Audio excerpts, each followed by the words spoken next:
আলাইকুম। আচ্ছা, আমরা একটা স্টেপার দেখব যে স্টেপারটা আসলে একটা প্রবলেমে ক্লায়েন্ট আমাদের কাছে পাঠায়। কেন ক্লায়েন্ট আমাদের কাছে পাঠায়? যে এই ড্রাইভারটা মূলত কি হয়, কাপাকাপি করে। তারা অনেকভাবে ট্রাই করে দেখছে, সিম্পল বিষয় অবশ্য। সো কি করে, কাপাকাপি করে ধরেন মোটরটা কি করতেছে, ঝাঁকি মারতেছে। ও মাই গড, ঠান্ডা লেগে গেছে আপনাদের জন্য। লাস্ট কোর্সের ভিডিও দেখছেন কি আপনারা, যারা আসলে কোর্স কিনেননি সার্ভোর স্টেপ, বাট আপনারা কিন্তু সিরিজের থাম্বেলগুলো দেখতে পারতেছেন, তাই না? সো আমাদের অনেক বড় একটা অনলাইন কোর্স হবে ইনশাল্লাহ, দেশের বাইরে বেশি সেল হবে এবং আমি আশাবাদী। আর আপনারা যারা আমাকে অনেক বেশি সময়, এমন স্টুডেন্ট আছে আমার সাথে 2 বছর যাবত অপেক্ষা, এবং যেটা হলো আমার সাথে ঝগড়া, এবং তিনি অনেক কষ্টও পাইছে, তবুও আমি তাকে বোঝানোর চেষ্টা করছি। তো সময় শেষে কাঙ্ক্ষিত সেই ফলাফল নিয়ে আমরা আসতেছি, এবং বেটার কিছু।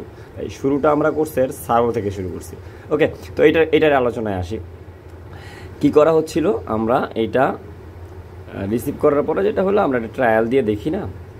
তো ট্রায়াল দিয়ে দেখার পরে আমরা দেখছি এইখানে কি হচ্ছে আমাদের, এই যে 3টা রেজিস্টার দেখতে পাচ্ছেন, এই 3টা রেজিস্টার মূলত ফুইটা গেছে।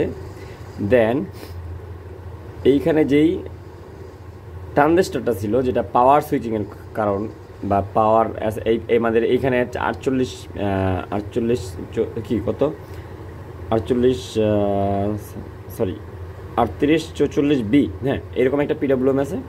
এই পিডব্লিউএম এবং এই এসএমপিএস কন্ট্রোল করার জন্য একটা ট্রানজিস্টরও ছোটো লাগাই দিছে।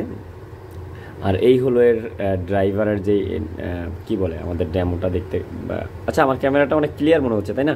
এই কারণ কি, আমি একটু ক্লিন করে নিয়েছি তো আমার মোবাইল। আমি আমার ফোনটা আসলে কেনার পরে ক্লিন করিনি, আজকে একটু পিছনের ব্যাক কভার পরিষ্কার করে দেখি, ভালোই মাশাআল্লাহ। আমার ফোন তো ক্যামেরা ভালোই, আমি তো একদম খুব সুন্দর ক্লিন ছবি হচ্ছে, তাই না? অনেকে বলে যে রেজলিউশন একটু দুর্বল, আমি সেটা আপডেট করে ফেলবো। এর থেকে বেটার ক্যামেরা দিয়েই আপনাদেরকে আমি ভিডিও প্রোভাইড করবো ইনশাল্লাহ।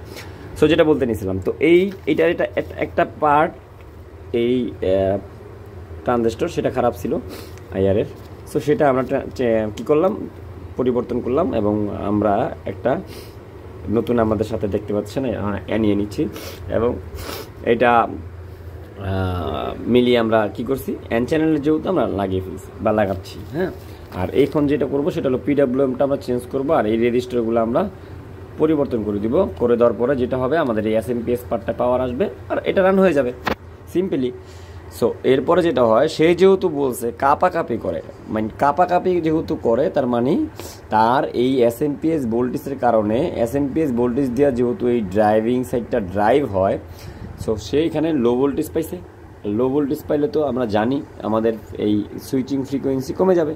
সো কমে যাওয়ার কারণে বিএলডিসি মোটর কাঁপতে, আমাদের বিএলডিসি মোটর অথবা এই ধরনের স্টেপার মোটর কাঁপবে, এটা স্বাভাবিক, সহজ ব্যাপার। আমরা অন্য কোথাও ঘাটাঘাটি করে এই সার্কিটটি নষ্ট করার চেষ্টা করব না।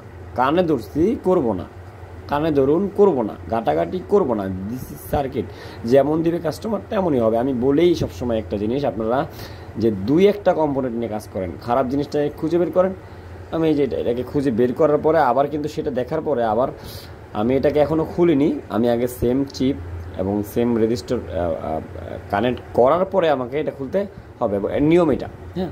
আর বাকি জায়গাগুলো দেখেন, আমি যেমনটা আছে তেমনটা ক্লিন করে আপনাদেরকে দেখিয়ে দিচ্ছি। ভালো থাকবেন সবাই, দেখা হবে নেক্সট ভিডিওতে এরকম কিছু ভিডিও নিয়ে, যার মাধ্যমে আমরা রিপেয়ারটাকে ইজি এবং স্মার্ট করে ফেলবো। আল্লাহ হাফেজ।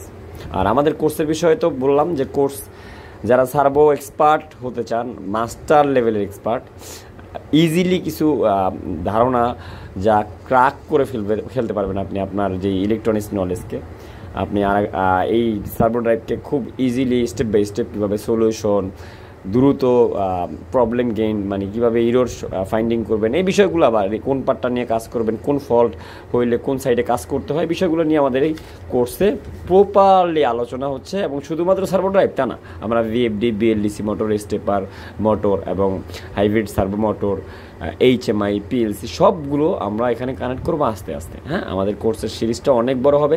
সো কোর্স যেহেতু অলরেডি পাবলিশ হয়ে গেছে, আমরা প্রতিদিন ভিডিও আপলোড দিব। আর মনে রাখবেন, আমাদের এক একটা সিরিজে একটা ভিডিও লিমিটেশন থাকবে। আমরা অ্যাভারেজ কিছু ভিডিও দেওয়ার পরে যেটা হবে, সবগুলো সবগুলো আমাদের যেই ডিপার্টমেন্টের যে কি আছে, আমাদের ডিভাইস আছে, সবগুলো থেকে আমাদের যে মেইন পার্ট, সেগুলো দিয়ে আমরা একটা কোর্স রেডি করার পরে সেখানে ভিডিও আপলোড করতেই থাকবো ইউটিউবের মতো, এবং সেই কোর্স বড় হতেই থাকবে।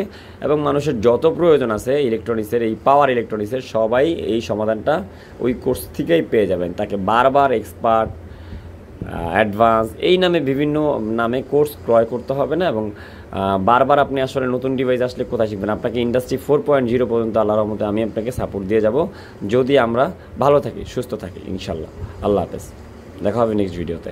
আর কোর্স কিনতে চাইলে কোনো কোশ্চেন না করে সোজাসুজি চলে যান ভিডিও ডিসক্রিপশনে গিয়ে দেখেন, ডিটেলস দেওয়া আছে, কোর্স রিভিউ করেন। এবং আমার কাজ ইউটিউবে যারা দেখেন তারা তো জানেনি যে আমি আসলে কোন ধরনের পার্টগুলো নিয়ে কাজ করি এবং কি থাকতে পারে ভিডিওর ভিতরে। এখানে ডেমো দেখার কিছু নাই, বিলিভ করতে হবে। আমি ওয়ার্ল্ড ওয়াইড অনেক বেশি মানুষের কাছে আমার নিজেকে আসলে নিজে প্রুফ করে নিছি। ইনশাল্লাহ আমি মনে করি যে আমি ইলেকট্রনিক্সে ভালো কিছু করতেছি আপনাদের জন্য। আল্লাহ হাফেজ।